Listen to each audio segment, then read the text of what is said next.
One thing to, I think, maybe point out, because I had this question right after the break, the policy statement. So the hard thing is being trapped behind here and not getting the point. So this is a weird place to be. But in the middle of the screen, there's a little green oblong thing that says LC, PCC, PS.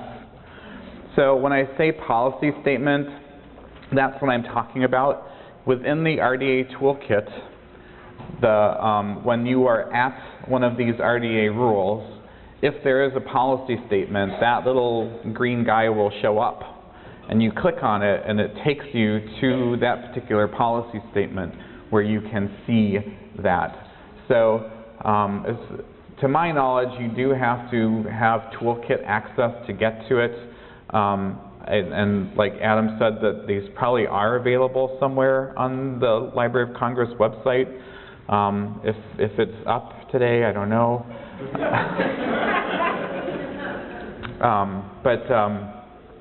Those, because it's a government publication, it's not copyrighted like RDA is, so you should be able to hopefully get to that at some point. They are no good to you without RDA itself, so they really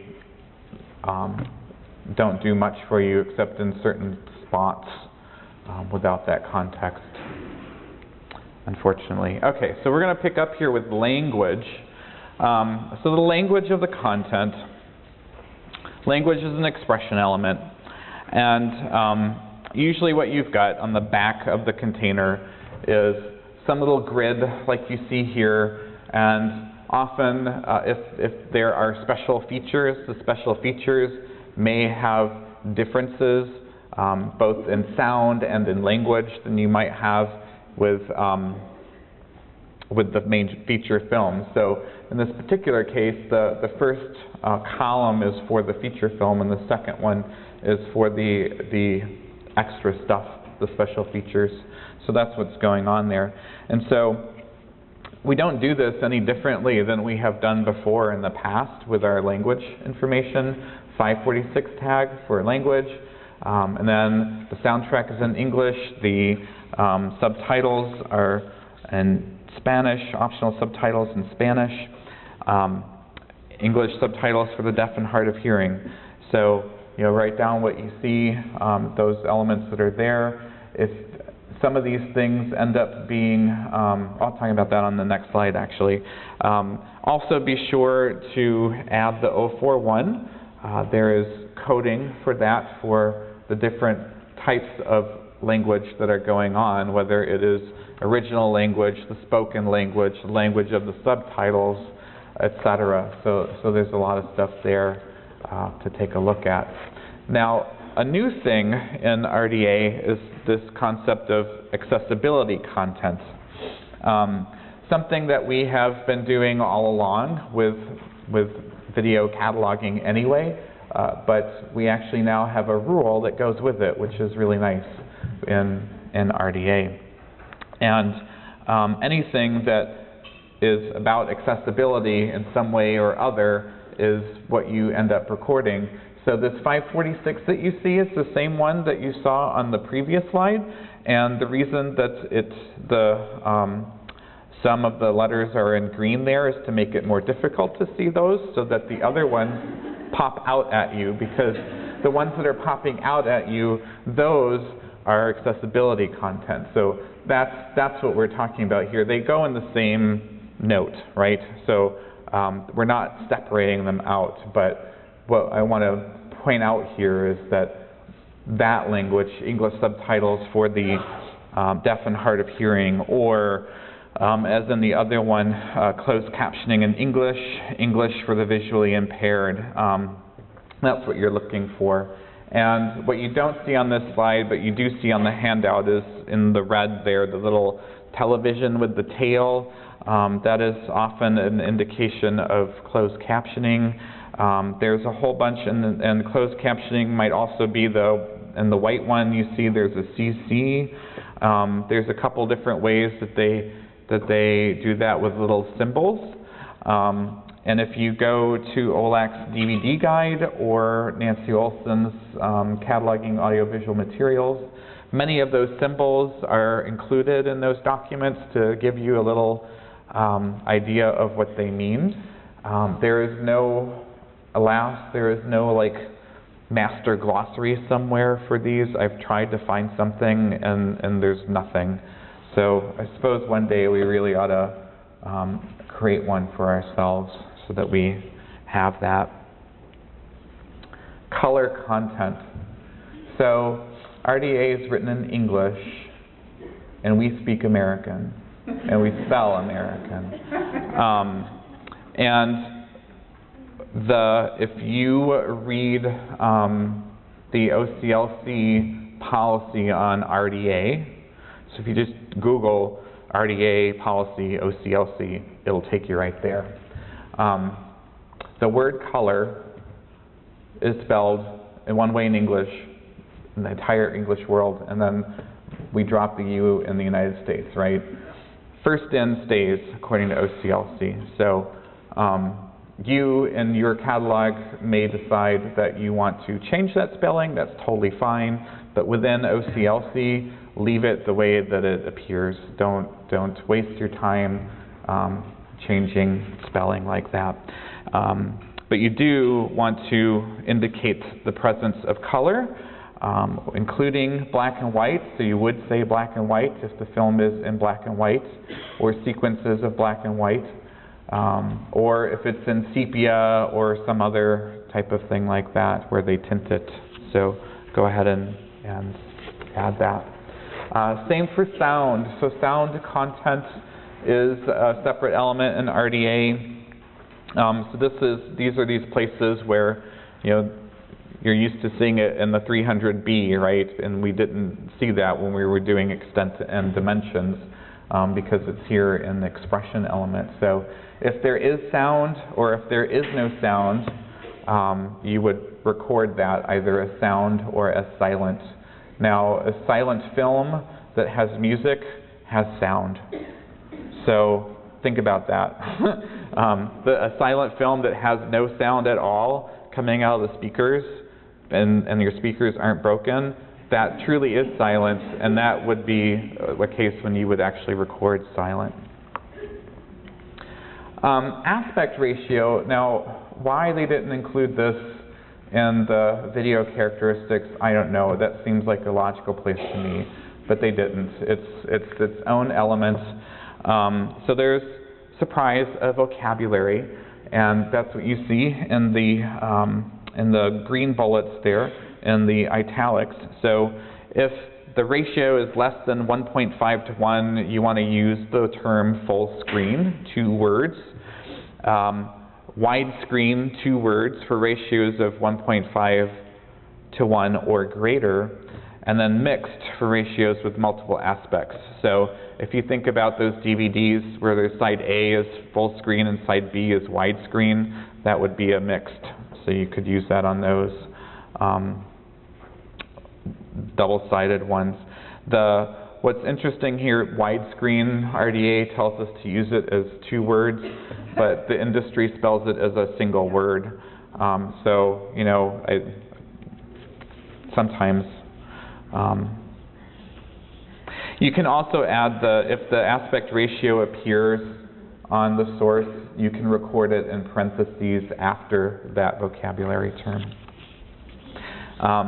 I would also encourage you to go to Wikipedia. Yes, Wikipedia.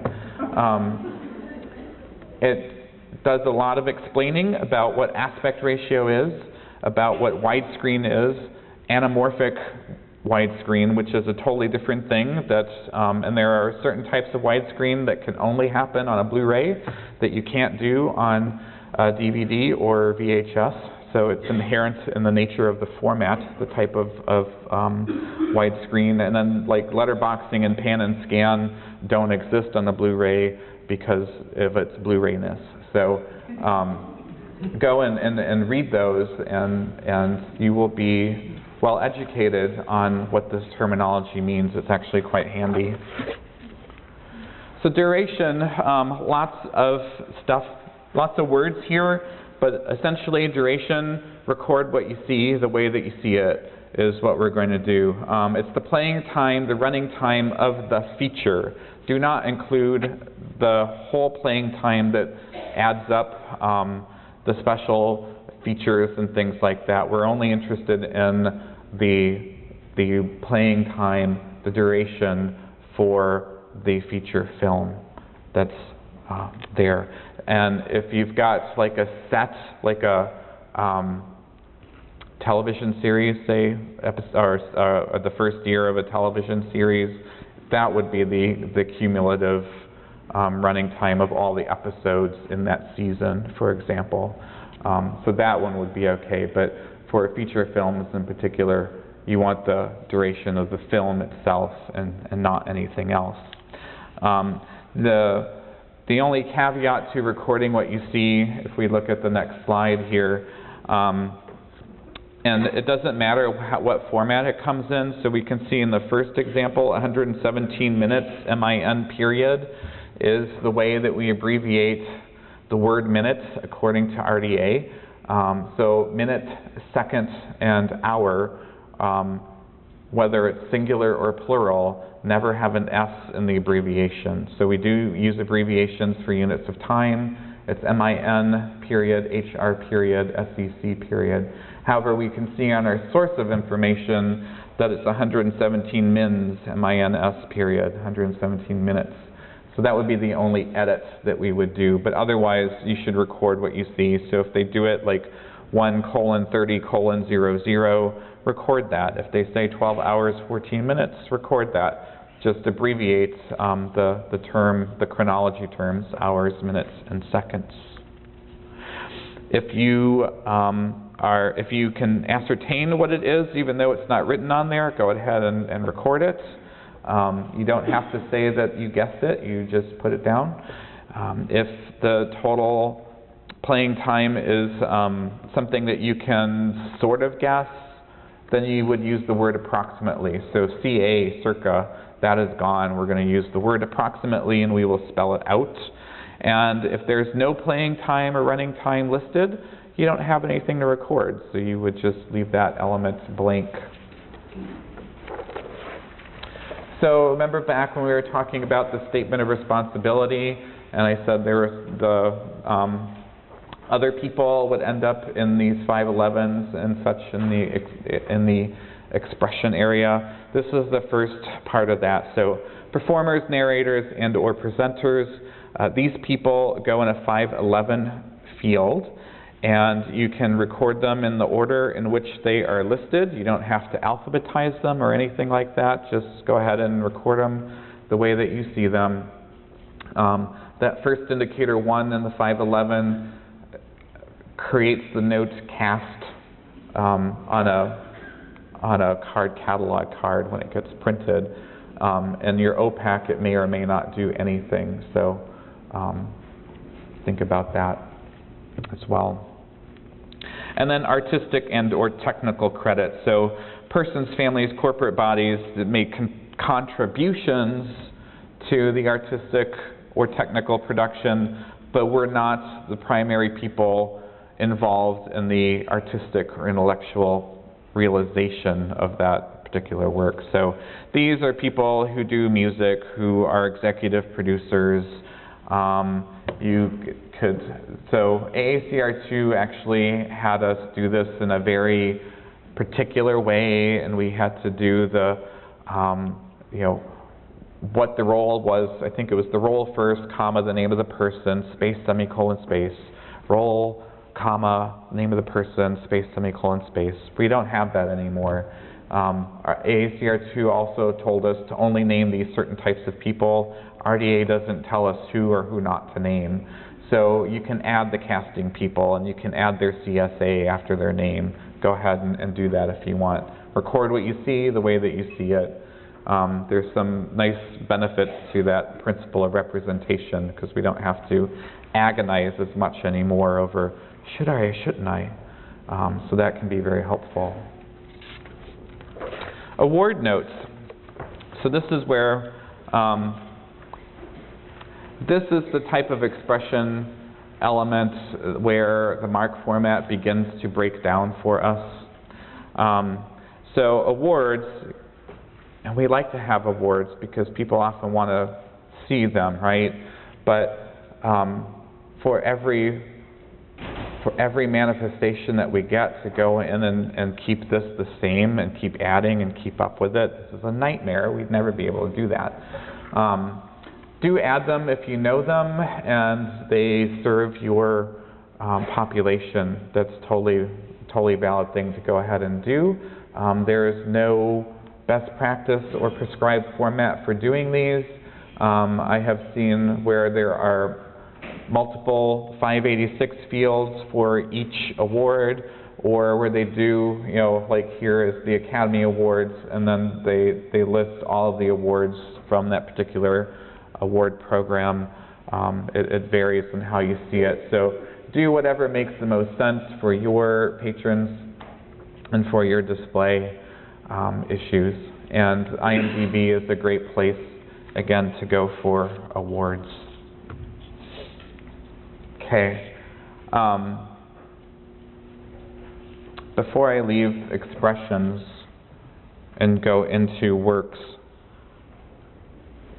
I just wanted to make one more little comment. I had also a question right after the break started about copyright dates with respect to where footage was added or other things have been done. Those tend to be different expressions. So if you think about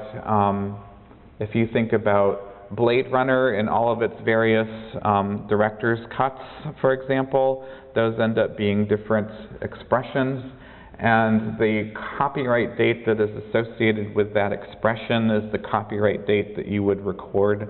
So again, you can only record one copyright date for anything. So if it's the copyright date for the film itself, then there's only one copyright date. Even if you've got multiple listed, you can only record one, record the latest one, and you're done. You can record multiple copyright dates for different aspects of a resource. So the film and the container, for example. Yes. Okay. Works. So this, again, so the concept of the work is something that is not new to us, yet very new to us in different ways. We've been doing work titles for motion pictures for a long, long time, actually, but it's never always been consistent. AACR2 told us that, you know, we don't have to do these things if we don't want to, but with RDA we kind of have to. So be sure that the title of the work, if it is different, is in your record. And since we don't have any one person or corporate body that would be responsible for a motion picture, this is the access point, the preferred access point for motion pictures is going to be the title. So we're going to end up with a 130 for the title of the preferred title of the work, and we're typically going to add, which is the next slide. So you'd start with the preferred title of the work, and then you're going to need to add motion picture as a qualifier onto that. So The Lion in Winter, for example, is the preferred title of a work, which is a drama, the play. So the motion picture is a different work, and we can't have two works with the same preferred title in the catalog, so we need to have this other, we need to have this motion picture added on. So that's the form of the work. And then we may need to differentiate more. So the date of the work. So 1968, The Lion in Winter motion picture. And then in 2003, there is a remake. So that's a new work. And then we're going to need to differentiate between them. So the only way to really differentiate between them is to add some other elements, and usually we go with the date in these cases of the work itself. So the the newer Lion in Winter that stars Captain Picard, that is the 2003 one. And all of this is spelled out in gory detail in this policy statement, 6.27.1.9, Appendix 1. This is a policy statement that has an appendix, a couple of appendices. It's basically word for word what was in the LCRI in many instances. So I've found some parts of it a little confusing because I think they have used, or they haven't updated some of the terminology to be clear as to what they mean in Ferber terms, and which, like manifestation or resource. So there are some spots where I find it a little confusing, but what I did was give you a little some guidelines here. One, to create a work access point. If you have the same title on two different resources, so if the title conflicts, you need a work title to add to this. And typically what you're going to do is use the form to break that conflict. So you will add motion picture to break the conflict between this and, say, the novel, or this motion picture and the musical, something like that. If you've got different titles in the same language, of course, then you're going to need to do that, a la Harry Potter and the Philosopher's Stone. So that would be an indication that you would need to do that. A dubbed motion picture. So if your motion picture is dubbed, you're going to need a work access point. Transliterated intertitles on silent films. So that was one of those ways, like in the silent movie days, all they had to do was translate the little cards that they held up to release that movie in different areas. So those would need access points. Subtitled motion pictures released under the same or a different title, which is what we've got in the case of the Lion in Winter, the Spanish language version, and motion pictures filmed simultaneously in different languages under different titles. So there's actually a few more of these. Like I said, this policy statement is gory in detail and length. So there's a lot of stuff there to look at. But basically your rule of thumb is if you've got a motion picture and it's based on some work, you've got to have one. And if your motion picture title is the same as some other title somewhere for anything unrelated even, then you're going to need the work title added on to that. So be sure to look at that carefully. Name elements. So Chapter 18 tells us about relationship designators for or recording names, and tells us about the name relationship designators, and we go to Appendix I for those designators. And for a lot of you longtime video catalogers, you're probably very used to subfield 4 with some 3-letter code from the MARC list. The last thing I heard recently is that those MARC code terms are supposed to be harmonized with Appendix I of RDA so that they will end up becoming the same thing. If you're cataloging RDA, use Appendix I, use subfield E, use the English language word. You could certainly go ahead and add subfield 4 if you really feel the need to do that. But eventually that should end up being redundancy because of that harmonization. So one of the things to keep in mind is that in the MARC format, the subfield E is preceded by a comma unless there is some other mark of punctuation there, except for, and I can never figure this out, but when I control that heading in OCLC, I think it adds the comma after the parentheses, but there is no comma after a date, whether that date is open or closed. Put a comma in if Okay. Yeah, so if you put a comma in, Adam said, when there shouldn't be, it will keep it when it controls it. With the hyphen, okay. What I do is I don't put punctuation in, and I let OCLC do it for me. That's how I get around that.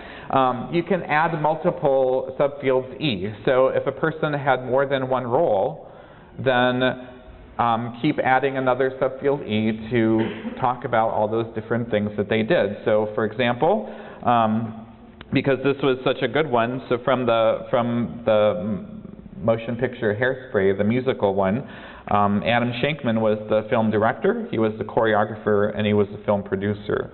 So 3 different roles, 3 different subfields E, just in a comma separated list. Queen Latifah was an actor and a singer, so there you go there.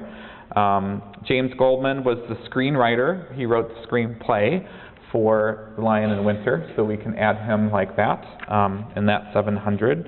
And go ahead and also add 710s for your publisher of the video recording and your distributor. And they don't actually have, the distributor term does exist in Appendix I, publisher does not.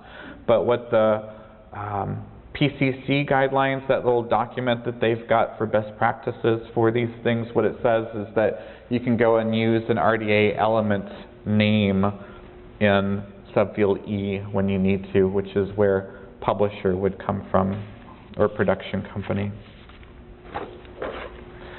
Okay, this is my most favorite part of RDA, is recording relationships. And there are 2 different types of relationships defined in RDA. There's structured descriptions and there's unstructured descriptions. You're all very familiar with both, even though you may not know it. The unstructured description is just that note that you do that says this is based on this novel, or this is a translation of this book, or whatever it might be. So that 500 free-form notes that you record, that is an unstructured description. A structured description, and you're probably most familiar with these from e-books and print books, where there's the different manifestation versions, print and electronic. So you go to and you find that 776, that's a structured description. Anytime we do a work heading or an expression, I'm mixing my terms, a work access point or an expression access point in a 700 or 730, for example, those are also structured descriptions. So here is an example of an unstructured description based upon the play by James Goldman. That's what it said in the title credits. It might not say it that way. You, of course, could change it. The easier thing to do is be like water and record what you see and just go downhill with it. Related manifestations, so a structured description, we're going to use Appendix J. And in Appendix J of RDA, it's broken out into, the appendix itself is very structured. So we've got relationship terms for works and for expressions and manifestations and items. And then within each, there is derivative, there's, I've forgotten, I think there's 5 different ones. There's descriptive, there's derivative, there's not sequential, but I think it's sequential. Yeah, sequential. And there's 1 or 2 more that are in there. So you can kind of burrow your way down in that list to find where you want to go. And the other nice part about it is that when you find a term that works, but it doesn't quite, they've got the reciprocal term at the end there. So when you read that, you can say, oh yeah, that's really the one that I want.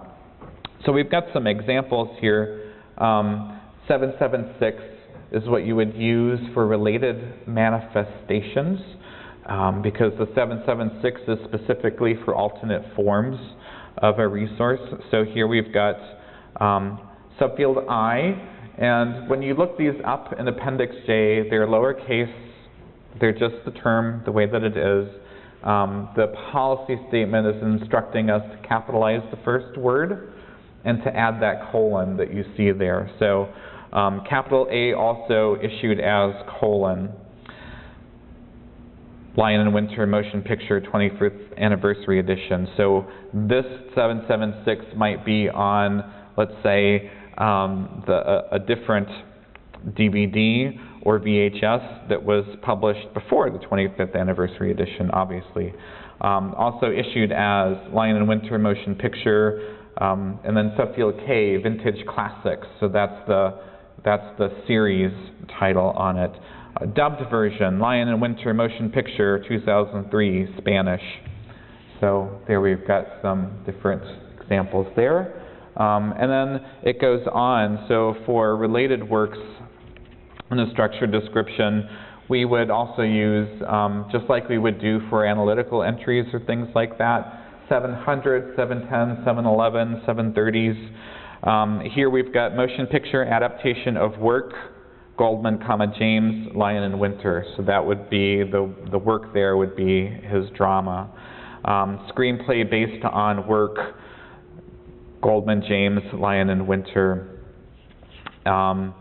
You might be able to get away with this. Motion picture adaptation of work, Lion and Winter, motion picture. I don't really know for sure if the 2003 version was actually intentionally based on the 1968 version. It was the same producer. So you would need to have actual knowledge of that for this to be true, to make use of it. I only put it here for the sake of example. There's also a designator for remake. Is there? Okay, so there's a designator for remake. It's a big old long list, so you can certainly come up sometimes with multiple subfield I options for the same work access point or expression access point. And if you need to do that, I think you do need to have separate entries with them. Well, and if you don't have that history, you don't record it. So you don't have this slide because this is something that when I was when we were doing my I was doing this for my introduction to cataloging class, and so Stephen R. Donaldson wrote a bunch of these great fantasy books, and the very first one is called Lord Fowl's Bane. And what's really great about this is it has so many different examples for showing relationships. And so as you can see on the bottom, you've got a 700 for the sequel. So the sequel to this book is Ill Earth War. You've got that it's described in work, so this Atlas of the Land, so somebody who created an actual cartographic atlas of it. You've got analyzed in work, so somebody did a scholarly analysis of these series and described it, and then you've got somebody else who did a critical analysis of this as a dissertation. So it just made this great example of all of these different relationships. And the top is what it looks like in worldcat.org, and as you can see, it looks like that Stephen R. Donaldson co-wrote this with the authors of these relationship things. So this is just a caution that your OPAC probably can't totally handle the relationships. And clearly OCLC has spent no time working on this either. So you know, this is one of those things about living in a beta world where we've got to deal with this at some point. And you know, you would look at this and you would probably say, gosh, we've got to do something and create a workaround. Be very careful of creating a workaround, because the workarounds can get you in trouble, because the day that they change this to work, your workaround is going to mess everything up, and then you're going to spend more time cleaning. So you might find a way to suppress them if you need to, or something like that. So talk to your systems people about that. Okay, we have a half hour left. We're going to talk about electronic videos, and there's a couple different types of them. And we're not going to go through like in gory detail each little element. I'm just going to cover the things that are different about electronic resources.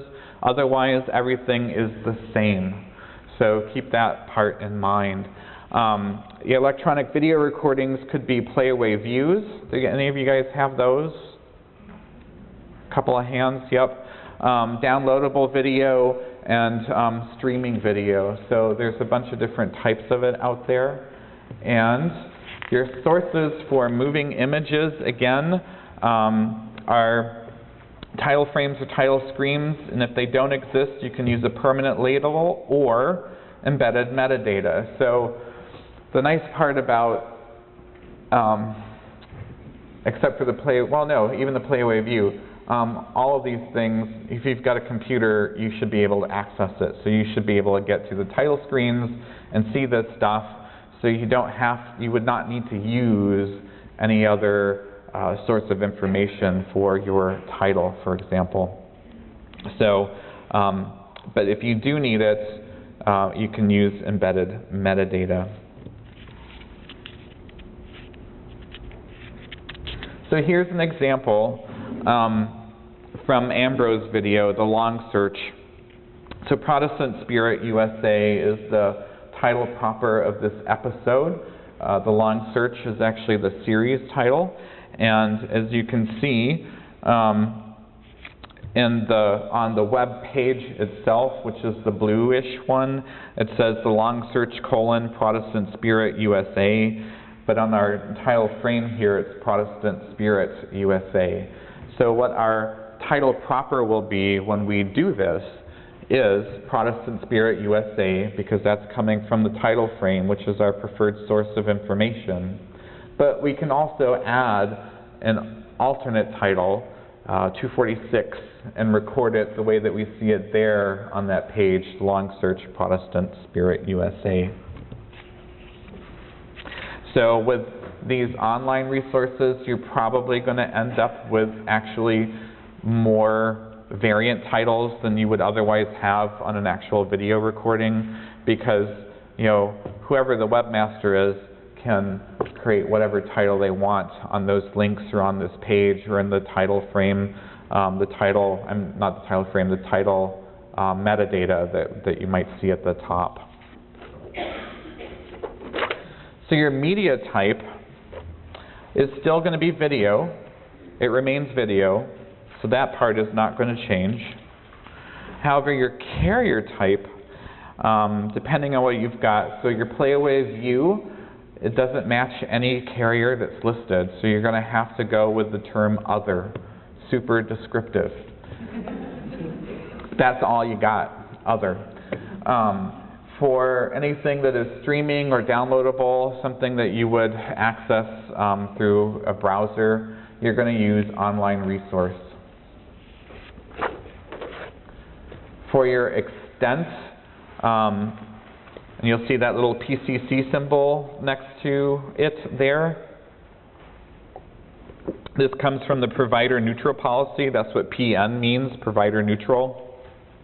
Anything that's online, anything at all, you have to use one online resource, period, end of story. You can then qualify it with what it actually is, one video file, one audio file, one electronic image, whatever that might be. You would do that in parentheses after the term one online resource. However, if you have like the playaway view, if you know playaways, you know OLAC did a best practices document, and I think it was like one sound media device or something like that, and one video media device for the playaway view. And there was this long email discussion and exchange with Julie Moore and oh, how can I forget his name? The master. John. No. Yes. Glenn. Yeah. No. Jay White. I'm sorry, Jay. How can it just blanked on his name. But what we came down to was that, particularly with RDA, the best way to do playaways is just to call them playaways. So one playaway view, depending on what you've got. So call it that. And they are electronic because they use flash media to do that. Your sound characteristics will be a little different because they will, of necessity, be digital and not analog. So you're going to need to record it that way. For the recording medium, the playaways will be a non-volatile flash memory. So you've got that there. This will end up in the best practices document, I'm sure. So playing speed is not going to be applicable to digital resources, so you don't have to worry about that. Configuration of playback channels, they are going to vary because you can have mono on these e-resources. So that's not going to be any different, and neither is the special playback characteristics, although I don't know that for a lot of these e-resources you're going to find this information given to you. So that's something to keep in mind, that you can't record stuff that isn't presented to you. So don't agonize if you can't find something like the configuration of the playback channels. If it's not there, if they're not telling you that it's stereo, don't worry about it. Don't record anything. It's not going to hurt. Sound characteristics in MARC, digital. So you could certainly do it in the 300 subfield B if you need to, because your OPAC is not very flexible, if that's the case. Technically, these go in the 344, and that's what you would need. So you can see that it's digital, and then subfield B is digital. Those are two different types of digital because there are two different types of data elements that the display isn't going to tell you what they are. So again, this is one of those things that we're going to need to work on. Video characteristics you're probably not going to have. The video recording formats and the recording broadcast standard are just not things that are going to be part of an electronic downloadable resource. So you probably won't ever record a video characteristic, so you won't have to worry about that at all. Then there's digital file characteristics. So the file type you're going to have is video file. If it's streaming, you can certainly call it streaming video file. Encoding formats, MPEG-4 is probably the most typical. Often there are some ways, like right-clicking over the moving image frame, you might get some metadata that will tell you what it is. But if you can't figure it out, don't worry about it. Don't record it. File size, if there's a way to download it, they will tell you what the size of the file is, and that's where you would find that information if it's available. If it's not, then don't worry about it and don't record it. But do give it in this style. So kilobytes would have to be KB, capital, megabytes, MB, capital. So it might not be presented that way to you, but RDA wants you to record it this way. So you would need to make that different, that change. And then duration, of course, can vary, but we, again, take it like we see it. So in this particular case, as you can see in the little, at the bottom of the screen where it's playing in the player, that top circle, it tells us that it's at minute 114 of 50 minutes and 41 seconds. So you could certainly use that as a source of information. Or in the list where you would click to get into it, it says that it's 51 minutes. So you would record 51 minutes. So you can use either of those. It doesn't matter which one you choose. Just pick the one that works the best. And that is it. But when tracing incorrect title or corrected title, which phrase ought to be used? Title should read or corrected title? whichever you like, whichever you like. or anything else that is explanatory. There is no prescribed language, so whichever one you like. Oh, this is a good question. I was under the impression that the addition statement should be spelled out for the Arabic for THED period versus FOURTHEDITION. The answer is you record what you see. So if your preferred source of information for the addition actually uses Arabic for THED period, that's what you record. If it spells it out, that's what you record. So exactly what you see. Is it necessary to include the trademark or registered in a circle symbol if it appears in the title? I think there's a Library of Congress policy statement. I think it's 1 point. You know it? In LCRI it was 1.0c that deals with all kinds of punctuation and symbols that you can and can't reproduce in your character set. That has been carried over into a policy statement. I can't name the number, but I believe the policy is the same in that it tells us not to record the trademark symbol. I think RDA would say you transcribe it because it's there, but I don't even know. I think we have the circle R in our character set in LCLC, so I think you could be following it, but I would generally follow what LC says, which I think still says to omit that. Someone asked, why does the 300 fields punctuation depend on a series statement? And the answer is it has to do with ISBD punctuation and the end and beginnings of areas, of ISBD areas. And I've never fully understood the ISBD punctuation from area to area, but that's why. It has to do with, partly has to do with there are instructions in MARC, in the MARC format, that say, for each field, that say whether it ends in a mark of punctuation or not. And then it also has some history in terms of the ISBD areas. And so whether or not there's a 490 has to influence whether you start a new paragraph or you start a new area, and whether you use a dash dash, and I can't give you the specifics. All I can tell you is that if there's no 490, you don't have to put a period at the end of the 300. If there is a 490, LC says ensure that there's a period at the end. Because remember that MARC was intended to print these, and we don't use them anymore. This one, must the number of other authors be counted, and 87 others. If you have 87. You have to summarize what has been omitted. RDA says to summarize in brackets what you've omitted, and so if you've omitted 87 authors, you have to count them.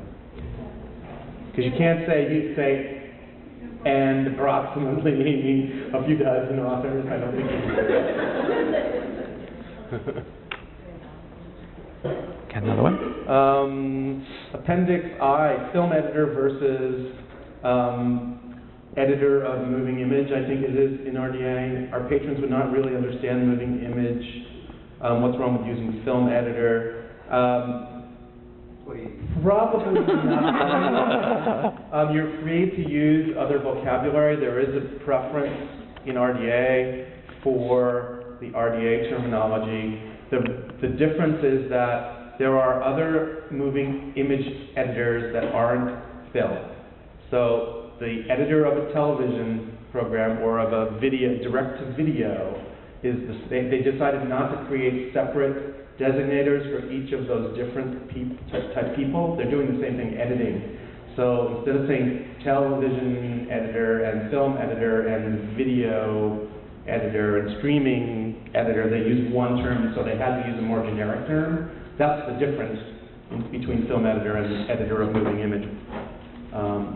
So, if you're talking about the editor of television programs episodes, you don't want to say film editor. For online resources, would the title bar that appears at the top of the screen be appropriate for use as a title? Yes, it certainly is, especially if you don't have any other formally presented title. We've always been able to use this and say title from title bar. If you have something more formally presented, like a title screen, I think that would be a title page or an image of a title page. That would be more preference.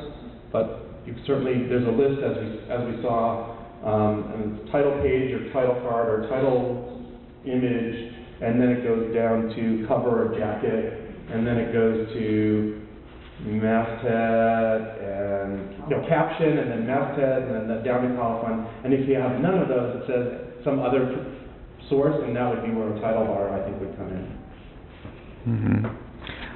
This is a question about the macro. If none of your colleagues know about this macro, is there someone here we can ask? And yes, we can. I'm sure there's you said the slides will be posted, so maybe there's a place we can do you guys also. Have ILA has do you have a technical services listserv where people can ask for help? I mean, I'm happy to take an email, say I don't know how to install, but the macros are built into Connection. Yeah. So they're already there. Yeah, the OCLC helped us. So, yeah. And there are, I'm sure on their website there's stuff more there. The help screens, they have some information in the Connection help screens about using the macros. But I would say put out a call for help either to me or Bobby or Mary or to a listserv. Or you can just contact the OCLC help desk and they'll send you right to a list. Right. The one thing I know is you do need to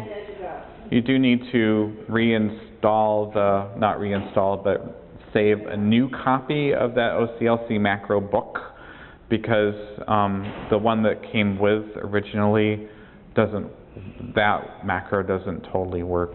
So, yeah. Here's another OCLC type question, E level, encoding level. I usually use level K. Is this still permitted? Yes, that's an OCLC thing. So K is those fixed fields. What you do in remember that the MARC format is MARC and has absolutely no relationship to RDA whatsoever. We've just looked at RDA encoded in MARC formatting. Your fixed fields are what they are based on the information that's in your description, and the encoding level is either K if you're not doing a full record in some way, or I if you're going to have subject analysis, classification, and the whole shebang. And the other question is it says 505 contents field ? If you've got contents, you do a 505. It's actually exactly the same as we've always done it before. However, in RDA, it is part of Chapter 25, related works, even though within a book, a general book, the chapters are not works of their own. They're part of the whole, so it's kind of goofy. Or they could be, because if you have a collection of essays by different people, each one of those is a work in its own. Those are works in their own, yes. Maybe the chapter titles of a novel are not works in their own. And don't record chapter titles of a novel. No, People do no. that all the time. The 505, I just wanted to say also the 505 note is an example of a structured description. Yes. That's another example of a structured description. If you search the RDA toolkit for the word contents note, you'll be out of luck in RDA because it's not called that. It's called a structured note about a related works, right? Learn vocabulary. Somebody said if we're now spelling out pages, etc., then why are we using brackets? I'm not sure about the question, because if you're talking about the extent area, recording of the number of pages, you wouldn't be using brackets at all in the 300 field anymore in an RDA record. In terms of other areas where you're supplying information from outside the resource, RDA says you can do it in a variety of ways, and one of those is through encoding. And the encoding convention that we've used for a long time is these square brackets. Now, I agree, users outside of catalogers might not know what that meant, but they never did. And RDA has gotten rid of some of that. So, for example, you wouldn't say bracket 93p. You would say 93 unnumbered pages. So we've gotten rid of the bracketing in certain places. But there are cases where you have to supply information that isn't on the piece, and we're using this bracketed convention as a way in MARC to indicate that very short and succinctly. You could do it another way by putting a 500 note that says supplied from outside the resource, but that's additional keying that we could avoid by just using the bracketed technique.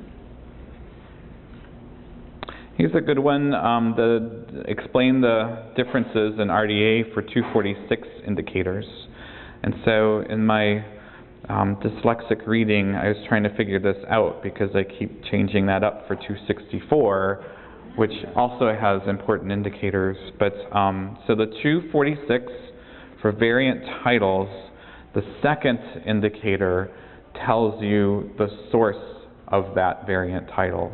So a 4 is for the cover, 8 I think is for running title, or spine, and 7 is running title, and then there are others in there. So if you go to the MARC format, which is, last time I looked, still working, 246, those indicators will spell it out.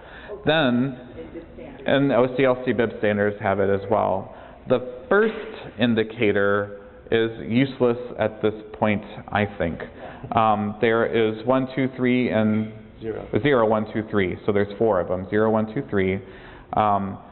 All they do is say whether it should be a note or an added entry. Added entry, yes, or both, or neither. Which again is about printing cards. So it doesn't matter in the end anymore what first indicator you use for those. There are cases where there are no defined, because you only have from 1 to 8, or 1 to 1, I think 9 is not used. In the second indicator, you only have a limited number of values. There are many other types of notes you need to make sometimes. So if you don't have a defined indicator value for the kind of note you use, then you use the second indicator value of blank. And then a subfield I, which is the explanatory text that you want to display instead.